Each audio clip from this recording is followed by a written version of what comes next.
Perkenalkan, nama saya Riko Putra Arifian dengan NPM D1D020050 yang akan membahas tentang awal mula pemerintahan. A. Awal dari pemerintahan. Jauh sebelum Masehi, telah ada tilas-tilas sepak terjang permukiman di negeri Belanda dan Belgia. Seperti apa mereka bermasyarakat dan bagaimana mereka diperintah belum diketahui pasti. Namun, dari situs-situs tersebut dapat ditemukan bagaimana pemerintah terbentuk dan berkembang. Salah satu hal yang dapat dari tilas-tilas tersebut adalah pembagian masyarakat, di mana masyarakat dibagi dalam beberapa tipe, yaitu pertama masyarakat setara, di mana pada tipe ini kehidupan masih primitif, masyarakat masih memburu, memproduksi makanan, pendidikan, dan keturunan, sehingga membutuhkan pemimpin untuk sementara waktu. Yang ditunjuk adalah dari yang lebih memiliki kemampuan, aktif, dan cerdik. Pergantian pemimpin sering terjadi karena didasarkan pada kemampuan yang selalu berubah-ubah. Kedua, masyarakat bertingkat. Seseorang yang memiliki kemampuan dan produksi yang lebih dapat menggunakan kelebihannya itu untuk mempertahankan pengaruh dan kekuasaannya atas warga lain dari kelompok mereka.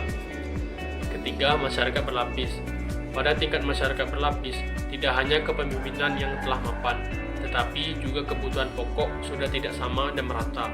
Kelompok-kelompok mulai memecahkan diri, di mana yang satu harus puas dengan posisinya dan yang lain harus bersedia diatur dan diperhamba. B. Perkembangan pemerintahan.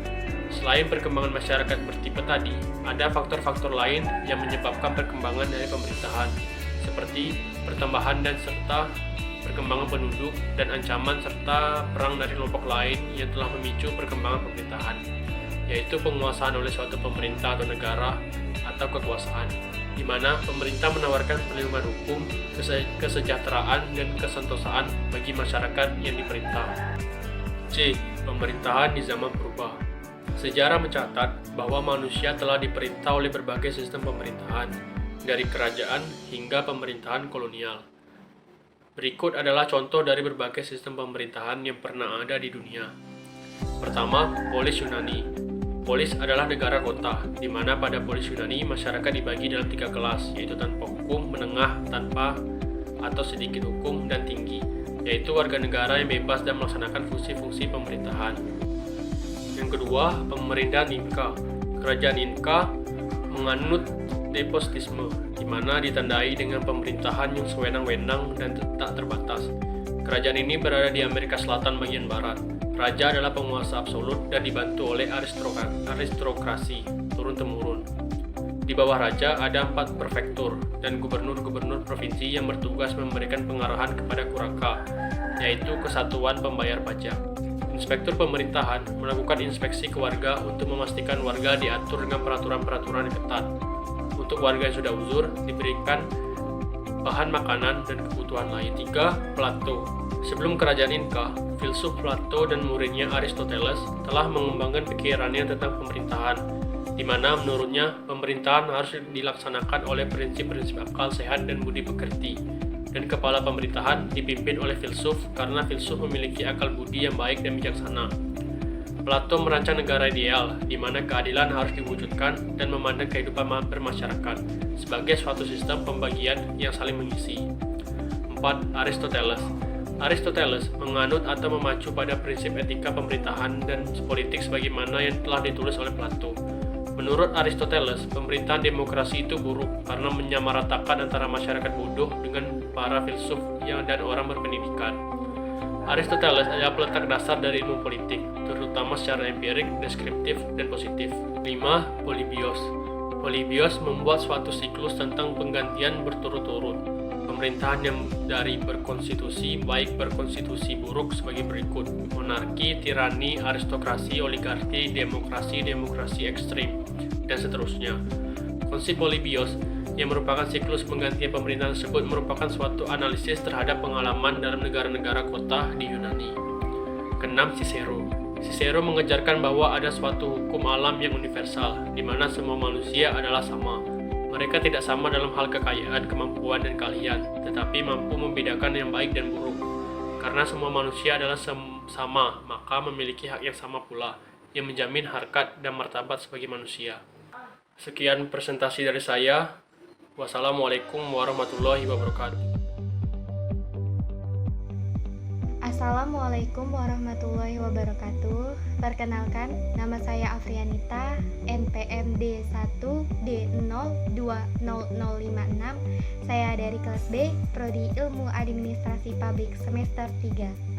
Di sini saya akan menyampaikan materi mengenai sejarah perkembangan pemerintahan. Bagian D yaitu pemerintahan dalam pertengahan. Sistem feodal telah mempersempit kekuasaan raja. Di lain pihak, tumbuh konflik kekuasaan antara penguasa gerejani dan duniawi, antara paus dan raja. Paus berpendapat bahwa dia mewarisi hak kontrol ilahi yang ada, sedangkan para raja duniawi menentang hal itu. Kekuasaan raja dalam abad pertengahan merupakan bauran dari 3 tradisi. Yang pertama, raja merupakan organ masyarakat.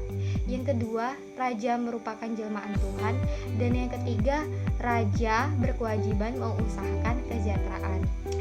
Dalam abad pertengahan membuka suatu tahap baru dalam pemikiran tentang pemerintahan. Masalahnya adalah keterikatan kepada hukum dan hak para penguasa. Materi kedua yaitu pemerintahan di zaman baru. Dalam penanganan ilmu pengetahuan ada 2 perkembangan. Yang pertama adalah pandangan tentang politik dan pemerintahan. Yang kedua, ilmu pengetahuan baru yang membahas aspek-aspek khusus tentang negara. Dari pandangan yang berbeda itu menjurus pada satu kesatuan. Yang pertama itu adalah sentralisasi. Dalam abad pertengahan, yang merumitkan masyarakat adalah perkembangan perdagangan lalu lintas, dikenalnya ekonomi uang, dan pemerintahan yang tidak efisien dari bangsawan yang melakukan desentralisasi menentang sentralisasi. Yang kedua adalah berdirinya negara-negara. Semenjak tahun 1500 telah berdiri kerajaan dengan kawasan wilayah, wewenang, dan warga negara yang jelas, seperti negara Prancis, Inggris, dan Spanyol. Yang ketiga adalah Machiavelli, menganggap suatu ajaran negara yang telah dibersihkan, membela kekuasaan absolut dari raja lewat pemisahan yang konsekuen dari unsur-unsur agama. Maka Machiavelli ini menjadi penilai politik modern. Yang keempat adalah kedaulatan. Dalam masa sesudah tahun 1500 beredar bagaimana kekuasaan tertinggi menyandang kedaulatan dan batas-batas mana yang perlu diperlakukan. Yang kelima adalah absolutisme. Teori absolutisme menyatakan bahwa kekuasaan raja ini berlandaskan pada undang-undang. Selanjutnya, teori perjanjian kekuasaan ini didasari pada hukum. Nah, rakyat dan raja menemukan suatu persetujuan sukarela. Nah, yang keenam ini adalah demokrasi. Menurut Locke, teori pemerintahan kekuasaan ini berlandaskan pada hukum. Nah, sedangkan menurut Montesquieu ini membagi 3 teori pemisahan kekuasaan, yaitu teori pemisahan antara kekuasaan legislatif, eksekutif, dan yudikatif. Itulah penjelasan yang dapat saya sampaikan. Apabila ada dapat salah kata, saya mohon maaf dan semoga bisa bermanfaat bagi teman-teman. Terima kasih. Yang ke F, kameralistik. Kameralistik atau ilmu perbendaharaan yang telah berkembang di Prusia pada awal abad ke-18 dapat dikatakan sebagai pendahulu ilmu pemerintahan yang modern. Alasannya karena negara pada waktu itu diharuskan mengurusi lapangan pekerjaan dan pangan dalam rangka meningkatkan kesejahteraan umum. Yang pertama, Amerika. Pada tahun 1887 terbitlah artikel yang terkenal dengan Profesor bahwa masih perlunya untuk memilah atau Political Scientifically Junen 1887. Di sana dijelaskan tentang perlunya suatu studi khusus tentang masalah-masalah yang berkaitan dengan pelaksanaan tugas-tugas pemerintahan yang berhasil, guna, dan berdaya guna.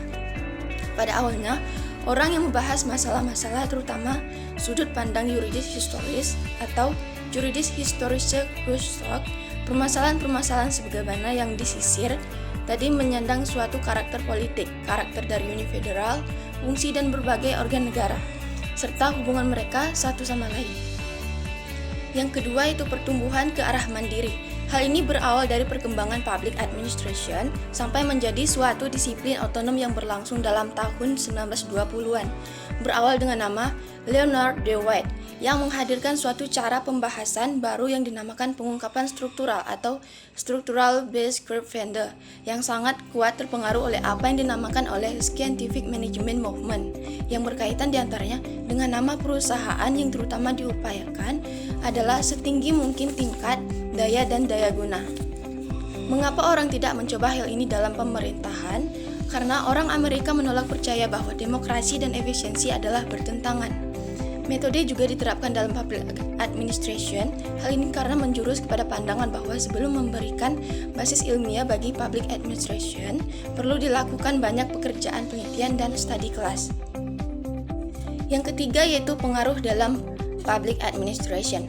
Melalui pengaruh kuat buku-buku Hostel Bernard The Function of the Executive cetakan pertama tahun 1938 dan Herbert Simon Administrative Behavior a Study Decision Making Procedure in Administrative Organization cetakan pertama tahun 1945 juga menyusupkan pandangan-pandangan baru ke dalam bidang studi public administration. Orang segera melakukan perbandingan dengan buku teks Public Administration dari Simon Sudberg dan Thompson yang terbit pada tahun 1950 dengan buku-buku teks yang telah terbit sebelum perang. Dan yang G yaitu teori pemerintahan global. John Locke memformulasikan pada tahun 1690 suatu ajaran pemerintahan tentang demokrasi modern. Dia mengatakan bahwa dengan kekurangannya, negara alam bukanlah lembaga yang dapat melindungi hak-hak manusia dari pemerasan. Negara diperlukan untuk meniadakan kekurangannya dari negara alam. Untuk itu, perlu dibentuk suatu pemerintahan dengan bantuan undang-undang menjamin hak-hak manusia. Di antara organ tadi, Locke memandang kekuasaan pembuat undang-undang sebagai yang tertinggi dan kekuasaan pelaksana undang-undang di bawahnya. Revolusi dan konservatisme. Revolusi Amerika pada tahun 1776 dan Revolusi Prancis pada tahun 1789 mempercepat proses demokratisasi dan pengakuan terhadap hak-hak asasi manusia. Terhadap semua itu, menyusul lagi reaksi-reaksi konservatisme terutama dari Burke dan Hegel. Burke menentang liberalisme, radikalisme, sosialisme, dan revolisme. Ia berpendapat bahwa Assalamualaikum warahmatullahi wabarakatuh. Perkenalkan, nama saya Nova Polanda, NPM D1 D020002.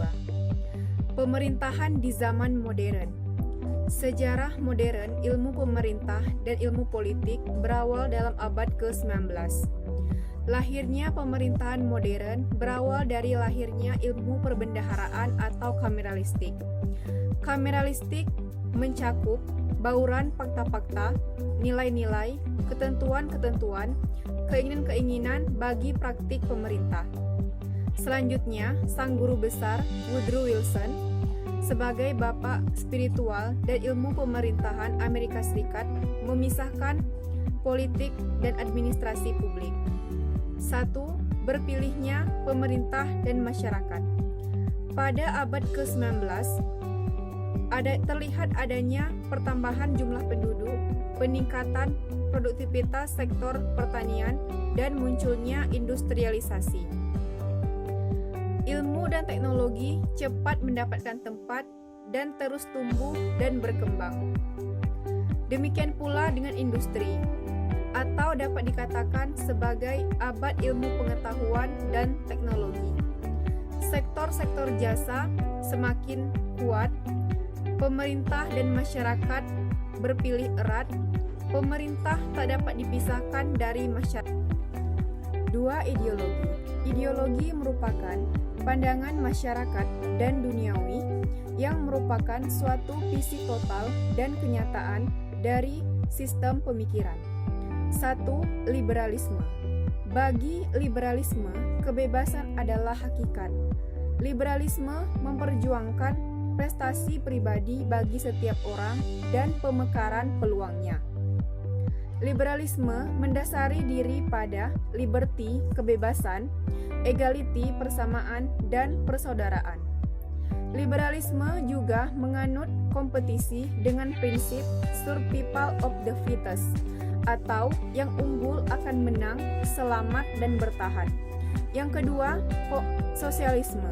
Sosialisme berprinsip pada persamaan. Sosialisme melihat sekarang ini tatanan sosial tidaklah adil.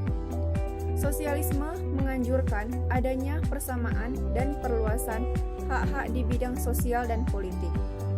Sosialisme juga menganjurkan perhitungan atau pembagian kembali kekuasaan, pengetahuan, penghasilan, dan kerja secara adil dan kesejahteraan dan aman. Dengan munculnya kapitalisme modern dan kelas buruh, maka hadirlah berbagai undang-undang dalam kehidupan masyarakat. Contohnya Undang-Undang tentang Anak-anak dari Van Houten pada tahun 1874 di Belanda adalah undang-undang yang pertama. Semenjak abad ke-20, diundangkan Undang-Undang Asuransi Jaminan Sosial bagi para penerima kerja. Dan setelah Perang Dunia II, penduduk dicakupkan dalam suatu sistem perasuransian masyarakat. Dan sesudah Perang Dunia II, negara amung atau negara yang memberikan pelayanan kepada masyarakat dibangun dan terus dibangun. Yang pemerintahan pelayanan. Dewasa ini, pemerintah lebih fokus mengurusi kesejahteraan dan penghidupan, pendidikan, kesehatan, kesempatan kerja, jaminan sosial bagi warga yang menganggur. Tujuannya adalah memberikan kesempatan kepada setiap orang atau warga dan meminimalkan ketidakpastian dalam rangka mewujudkan martabat manusia. Dan juga mengarahkan visi tentang peran pemerintah dalam masyarakat sebagai pelayan yang baik. Namun perlu disadari bahwa pemerintah bukanlah penyelesai semua masalah. Karena pemerintah sendiri memiliki banyak masalah di dalam menjalankan tanggung jawabnya. Assalamualaikum warahmatullahi wabarakatuh. Perkenalkan, saya Dede Apriliani dengan NPM D1D0210. Di sini saya akan menyampaikan materi tentang pendekatan-pendekatan dalam perkembangan ilmu pemerintahan. Pendekatan-pendekatan dalam perkembangan ilmu pemerintahan. Menurut Talizidu Hundraha, pendekatan-pendekatan dalam perkembangan ilmu pemerintahan antara lain yang pertama, pendekatan metodologi. Pendekatan metodologi merupakan pendekatan ilmu pemerintahan yang didasarkan pada basic platform. Pada basic platform tertanam pohon ilmu pengetahuan, dan dari pohon inilah lahir cabang-cabangnya. Yang membedakan antara cabang yang satu dengan cabang yang lainnya disebut dengan pandangan dasar atau anggapan dasar atau basic assumption. Anggapan dasar ini dikembangkan oleh pemikiran ilmu pemerintahan yang kemudian membedakan antara ilmu pemerintahan dengan berbagai disiplin ilmu lainnya. Dengan begitu, istilah basic platform sebagai disiplin ilmu belum terbentuk secara formal. Pendekatan yang kedua yaitu pendekatan paradigmatik, di mana konsep paradigma biasanya dikaitkan dengan Thomas Kahn. Kahn mengemukakan bahwa setiap disiplin ilmu mengalami pasang surut, perubahan, dan perkembangan secara terus-menerus. Talizidu Hundraha mengutip pendapat George Brizzer mengemukakan bahwa model paradigmatik dapat digunakan untuk menerangkan pasang surut ilmu pemerintahan yang ada di Indonesia, di mana ketika Indonesia memasuki tahun 1950-an, selama kurang lebih 4 dekade, ilmu pemerintahan dipakai sebagai alat untuk menjadikan manusia sebagai bawahan pemerintah.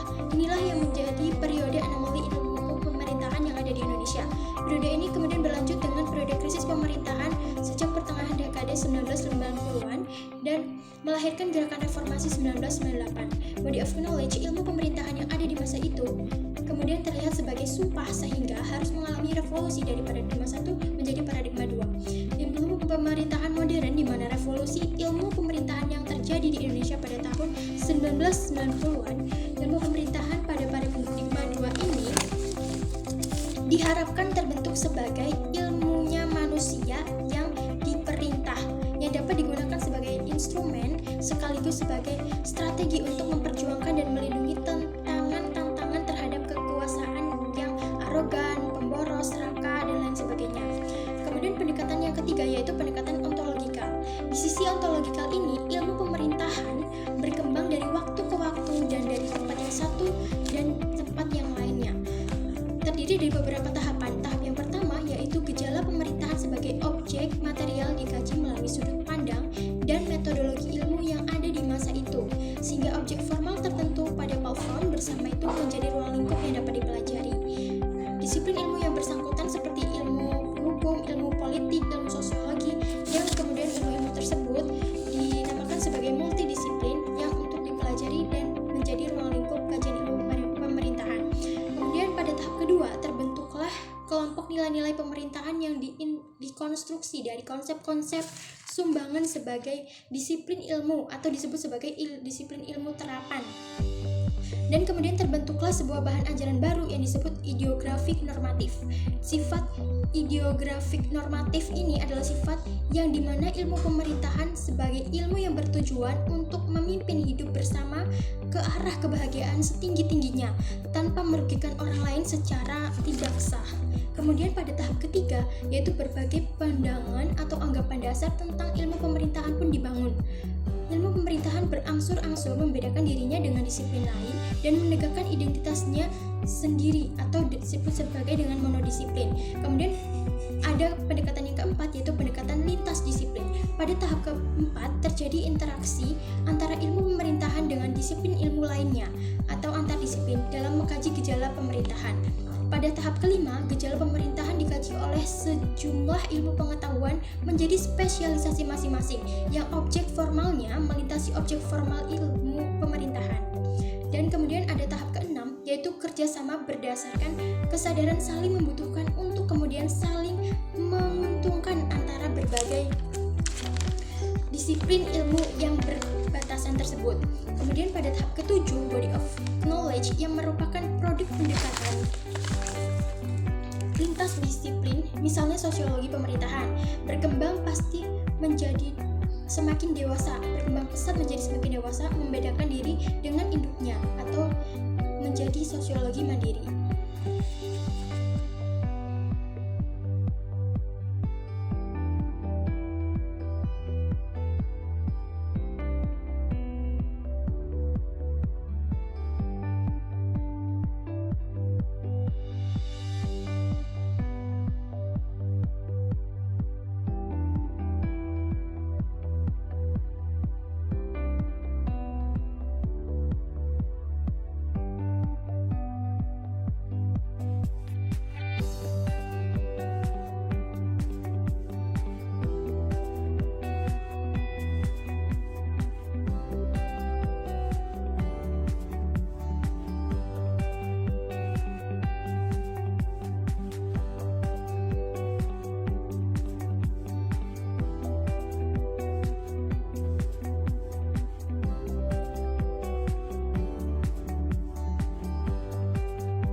Assalamualaikum warahmatullahi wabarakatuh. Perkenalkan, saya Dwi Puspasekar Arum, NPM D1 D020022. Baiklah, di sini saya akan menyampaikan materi mengenai perkembangan ilmu pemerintahan. Bagian A yaitu permasalahan pemerintahan.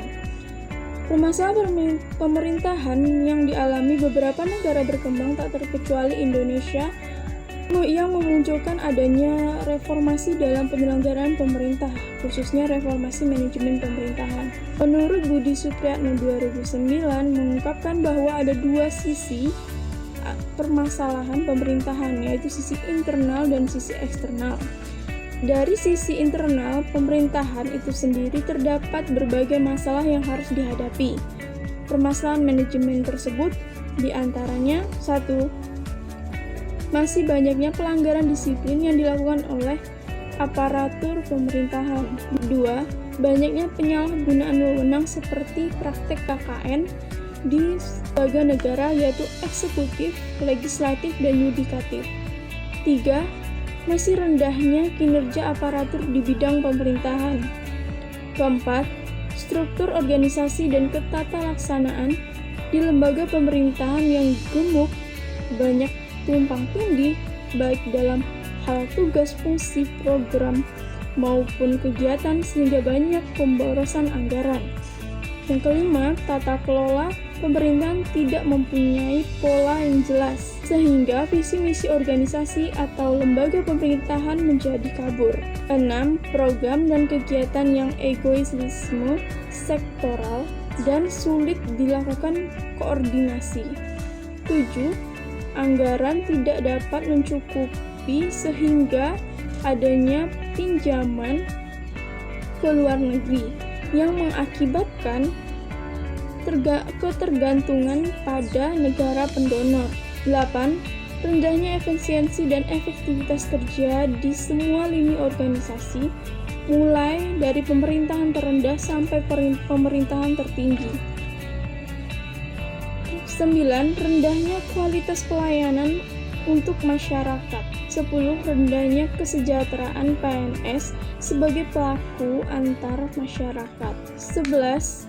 Rentang peraturan perundang-undangan yang bertumburan atau adanya peraturan yang tidak sesuai dengan perkembangan keadaan dan tuntutan pembangunan. 12. Adanya daerah yang ingin memisahkan diri menjadi negara merdeka. 13. Pemaknaan desentralisasi yang salah kaprah. Desentralisasi seolah bebas, tidak terkendali, dan semuanya sendiri. Pemerintahan daerah kerap membuat peraturan yang bertentangan dengan hukum di atasnya dan berbagai hal lainnya.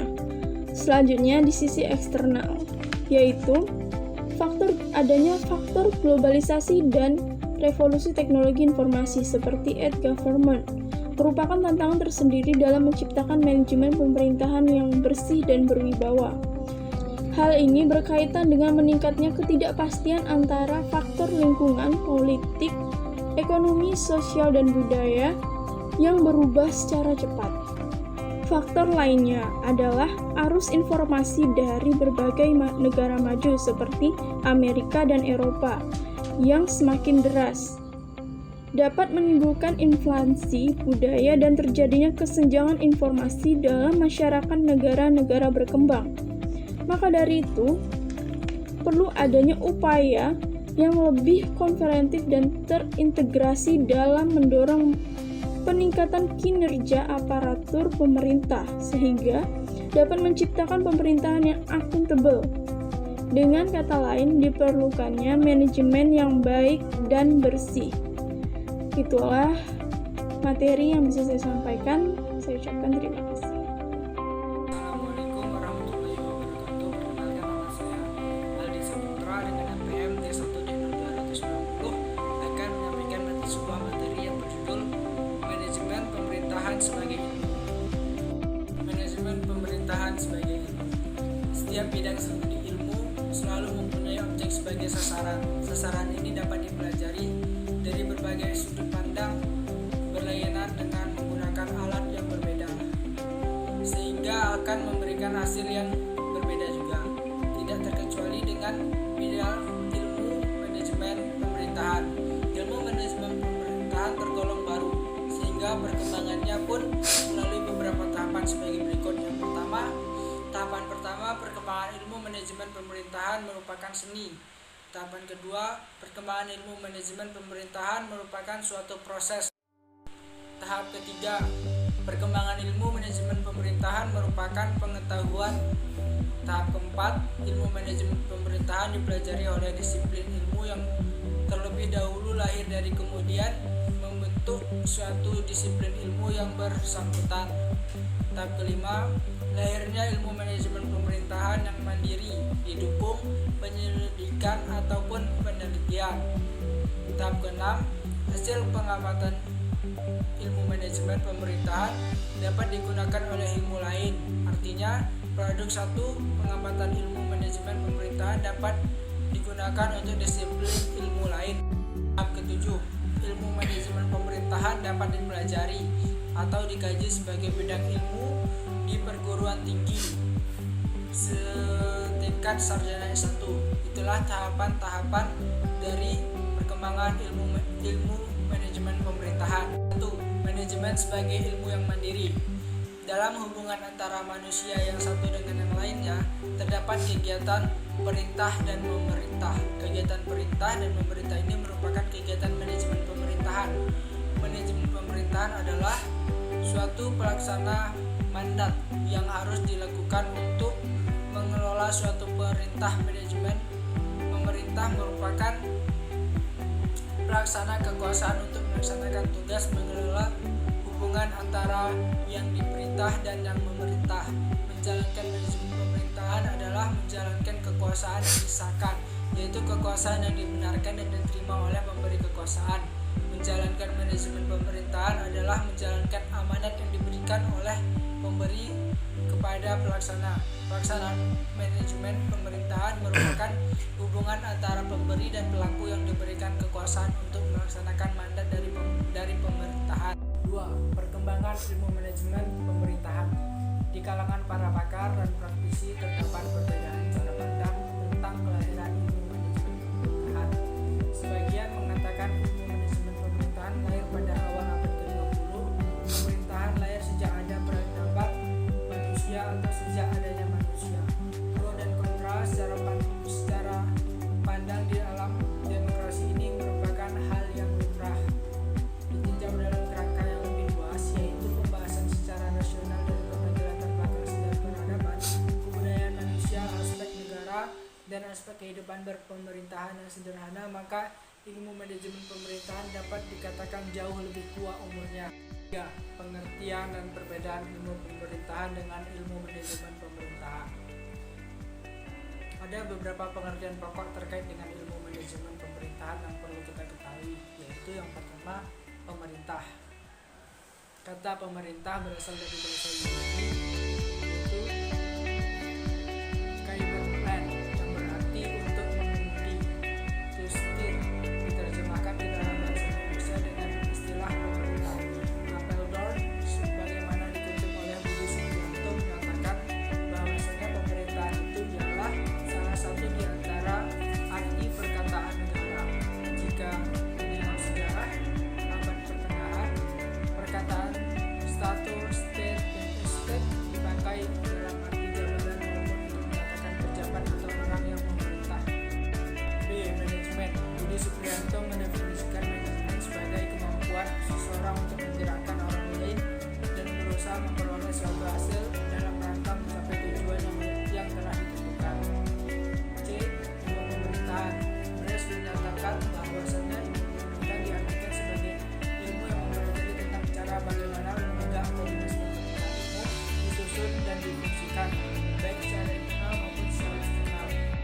Manajemen pemerintahan. Berbicara mengenai manajemen pemerintahan berarti ada dua ilmu, yaitu manajemen dan pemerintahan.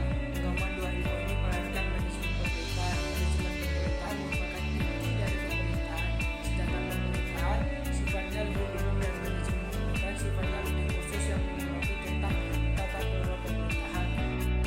Perbedaan ilmu pemerintahan dengan ilmu manajemen pemerintahan. Melalui pengertiannya, pengertian ilmu pemerintahan yaitu ilmu yang mempelajari tentang kinerja pemerintahan dalam melaksanakan tugas dan fungsinya untuk mewujudkan tujuan negara. Sedangkan ilmu manajemen pemerintahan ialah ilmu yang mempelajari tentang proses kegiatan pengelolaan pemerintahan yang dilakukan oleh penguasa atau aparatur dalam rangka mencapai tujuan yang ditentukan. Ciri khas dari ilmu pemerintahan yaitu berkaitan dengan kekuasaan atau kewenangan, tugas dan fungsi yang sah, melingkupi kepentingan masyarakat luas, berkaitan dengan pemberian pelayanan pada masyarakat luas, serta syarat dengan nilai-nilai. Kemudian ciri khas dari manajemen pemerintahan ialah berkaitan dengan pengelolaan atau tata kelola pemerintahan, melingkupi kepentingan dalam internal dan eksternal, berkaitan dengan pemberian pelayanan kepada semua masyarakat dan pengusaha, dan syarat dengan pelayanan yang diberikan. Pada hakikatnya ialah ilmu pemerintahan. Yang pertama merupakan objek material ilmu pemerintahan adalah pemerintahan pemerintahan di suatu negara. Yang kedua, objek formal ilmu pemerintahan adalah hubungan antara penguasa pemerintahan dengan rakyatnya dalam kaitan kewenangan dan pelayanan. Yang ketiga, metode dalam mempelajari ilmu pemerintahan antara lain dengan menggunakan metode filosofi, metode historis, eksperimen, dan metode deskriptif, serta ajaran pemerintahan adalah ajaran.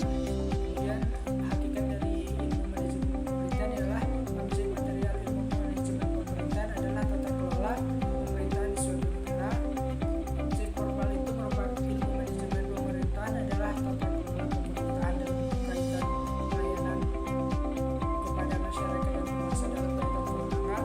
Ketiga, metode dalam mempelajari ilmu manajemen pemerintahan antara lain menggunakan metode filosofi, historis, eksperimen, dan deskriptif, dan ajaran manajemen pemerintahan. Sekian yang dapat saya sampaikan, kurang